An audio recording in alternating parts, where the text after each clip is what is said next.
Assalamualaikum warahmatullahi wabarakatuh. Kembali lagi bersama saya Arsila Herunisa dalam Komunikita. Halo Sobat Ikonisia, pada kesempatan kali ini saya ingin mengajak Sobat Ikonisia semua untuk terjun dalam dunia filsafat. Lebih tepatnya pada kesempatan kali ini kita akan membahas tentang filsafat sebagai induk ilmu pengetahuan dan peradaban. Nah, topik ini akan sangat menginspirasi dan juga akan mengajak kita semua untuk mencari tahu atau bersama-sama memahami akar dari ilmu pengetahuan serta kemajuan peradaban. Tentu saya tidak sendiri karena saya telah dibersamai oleh dua dosen hebat kita yang telah berkecimpung di dunia filsafat. Ada Miss Eva dan juga Bapak Zuhri. Boleh kita say hi dulu kepada Sobat Ikonisia semua. Gimana Bapak, Ibu kabarnya? Baik. Alhamdulillah, semoga senantiasa baik, sehat, dan juga bahagia. Amin. Nih topik yang sangat menarik nih sepertinya ya Pak ya. Mungkin bagi sebagian orang ini akan jadi topik yang berat gitu ya. Karena dengar kata filsafat tuh rasanya kayak ini kayaknya berat banget gitu. Saya juga pertama kali ya Pak, Bu, waktu tahu kalau di kuliah di komunikasi itu ada mata kuliah filsafat, waktu itu saya mikir, wah ini mata kuliah yang bakal bikin saya nangis nih, kayaknya bikin saya pusing nih. Cuman saya nggak mau berlarut-larut tidak memahami apa itu sebenarnya filsafat, maka dari itu saya ingin mengajukan beberapa pertanyaan yang mungkin akan juga diajukan sama dengan oleh teman-teman Sobat Ikonisia semua, yaitu sebenarnya apa sih Pak arti atau pengertian dari filsafat? Baik, terima kasih. Saya kira memang kesan awal yang tidak terlalu salah ketika orang memperbincangkan soal filsafat gitu ya. Ada kesan berat, memusingkan, membingungkan, abstrak gitu ya, tidak jelas dan lain sebagainya. Padahal semua ilmu pengetahuan, semua peradaban itu ibu kandungnya itu filsafat.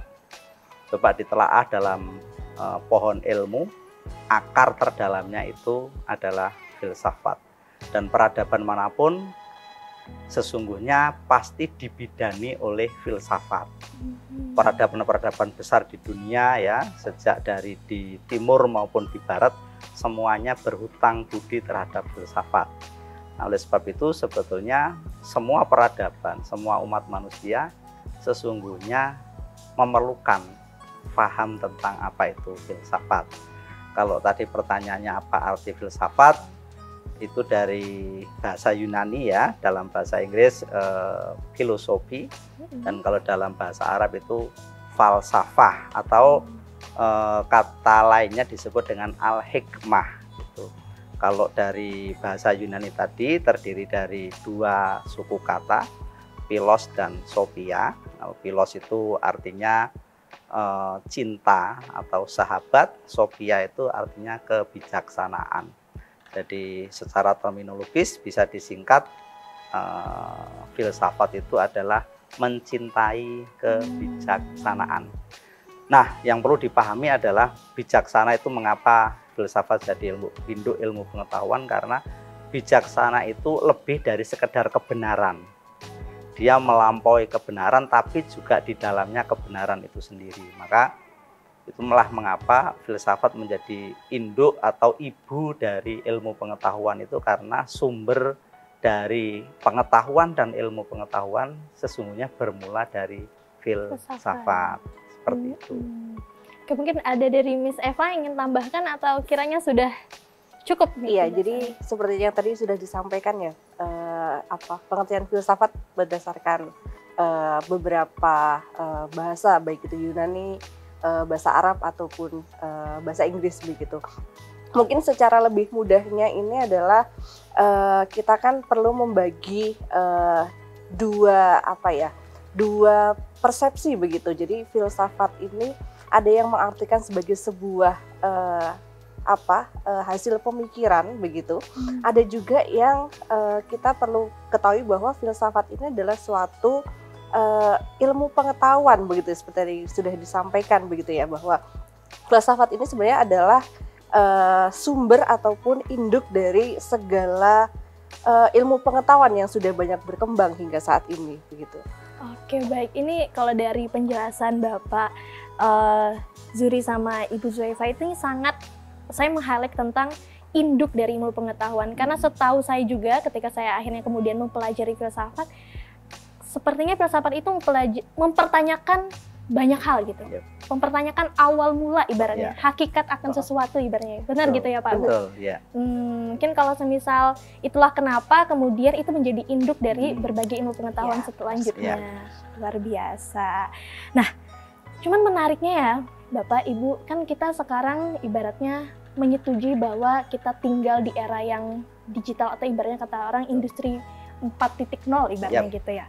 Nah, lalu gimana nih seyogyanya ilmu filsafat itu di era revolusi industri ini? Ya, memang ini realita fakta yang kita hadapi hari ini ya. Peradaban modern sudah sampai pada etape revolusi industri 4.0 dan itu dipastikan akan disusul oleh revolusi episode berikutnya. Nah, sebetulnya kan revolusi industri 4.0 itu kan anak kandung dari ilmu pengetahuan.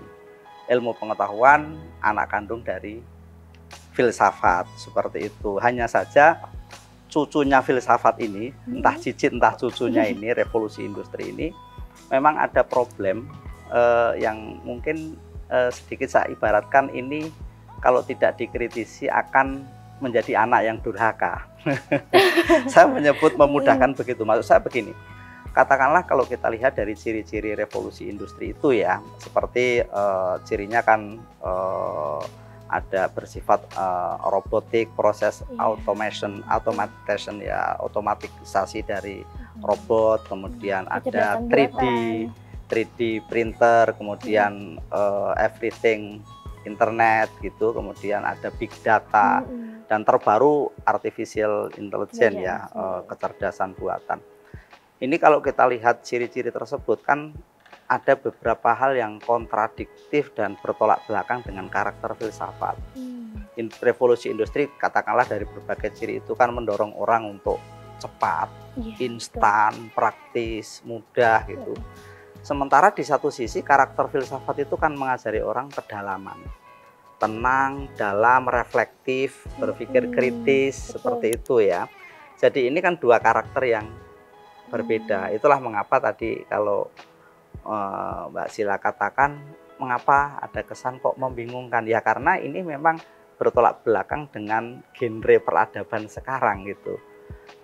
Revolusi industri mendorong kecepatan, sementara filsafat mengajak orang untuk berpikir mendalam, tenang, bijaksana, seperti itu.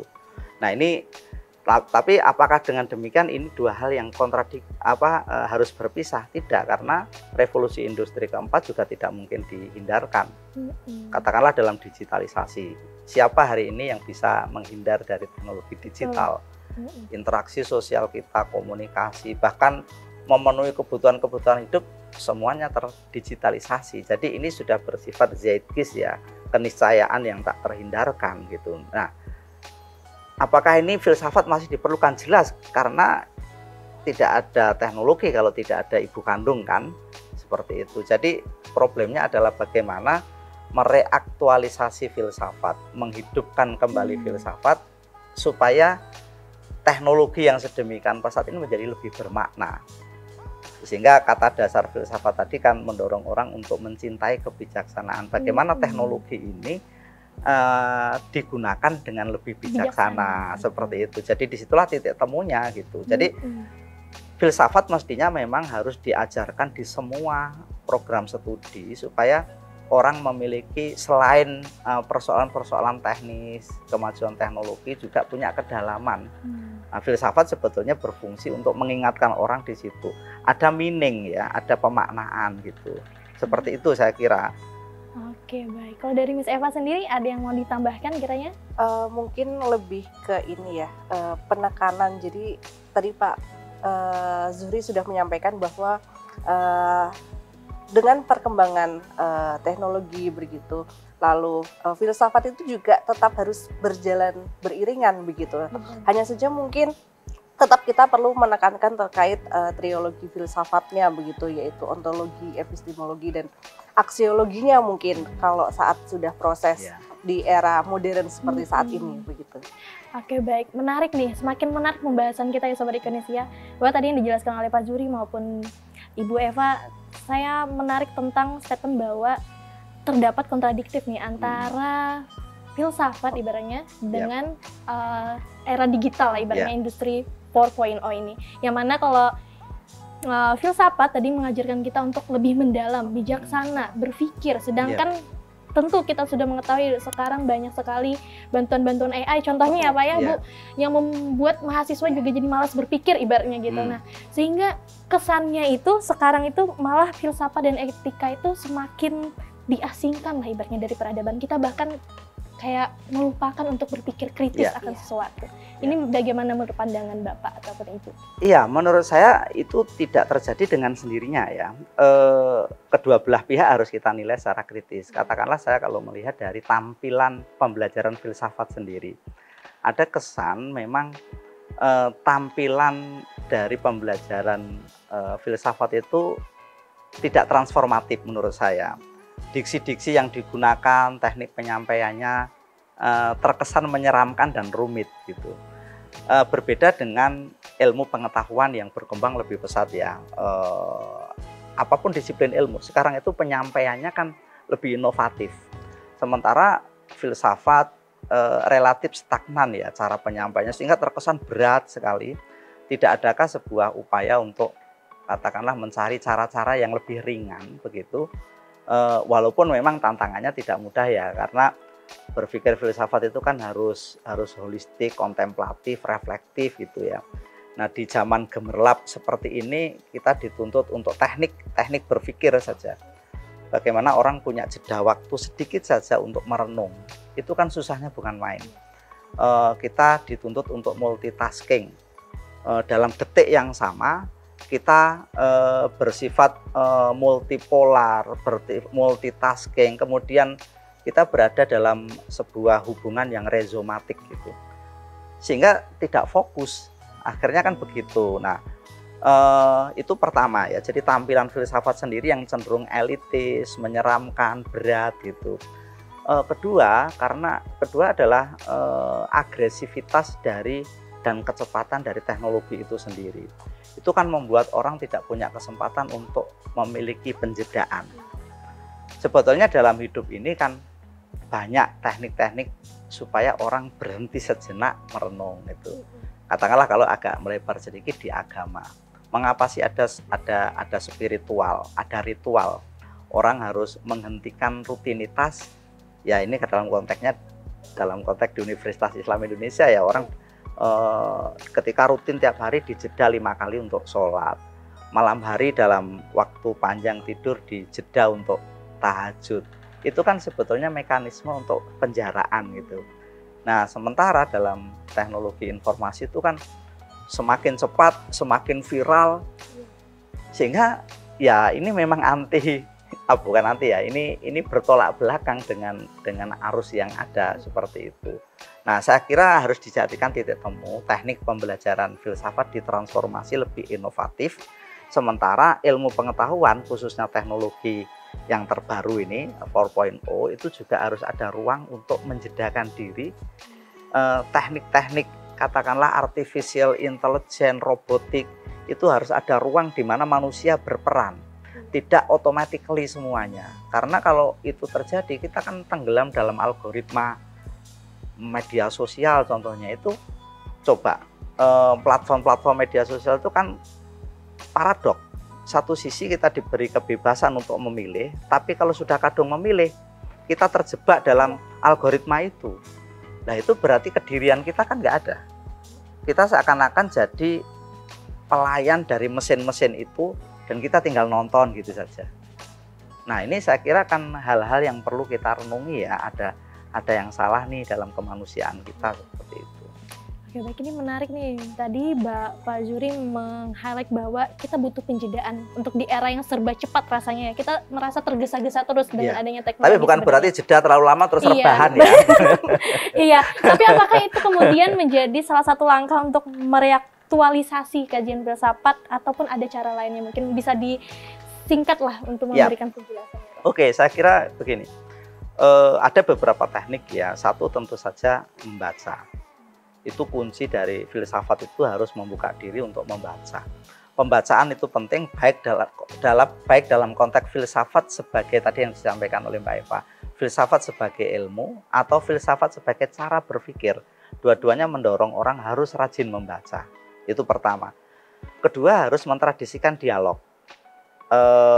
Ilmu pengetahuan itu kan berkembang kalau didialogkan.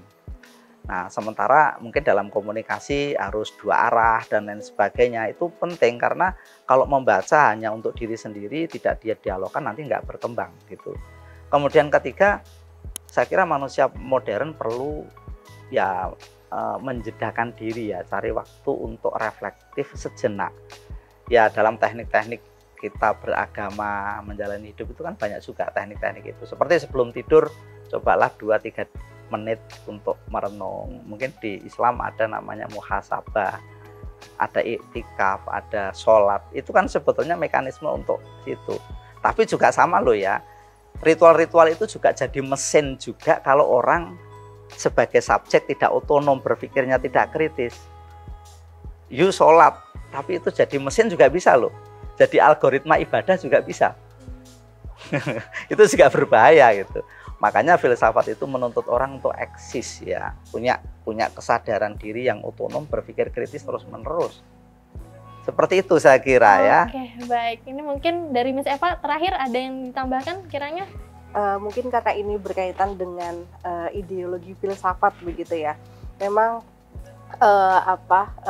bijaknya kita selain mencari berbagai sumber informasi yang cukup valid begitu ya, dimana saat ini kan ibaratnya kita ini sudah disodorkan berbagai informasi dengan kecepatan teknologi yang sangat sangat cepat begitu ya. Jadi kebijakan kita untuk bisa lebih menekankan terhadap filsafat itu jangan sampai terlupakan walaupun di perkembangan era teknologi yang sudah semakin pesat seperti itu. Oke, baik. Maka dari itu sepertinya pembahasan kita sangat menarik dan berbobot sekali. Semoga Sobat Ikonesia bisa mendapatkan banyak pengetahuan apalagi ini tentang dasar dari filsafat. Maka dari itu kita akhiri sesi pada kali ini. Sampai di sini, akan ketemu lagi di sesi komunikasi selanjutnya. Assalamualaikum warahmatullahi wabarakatuh.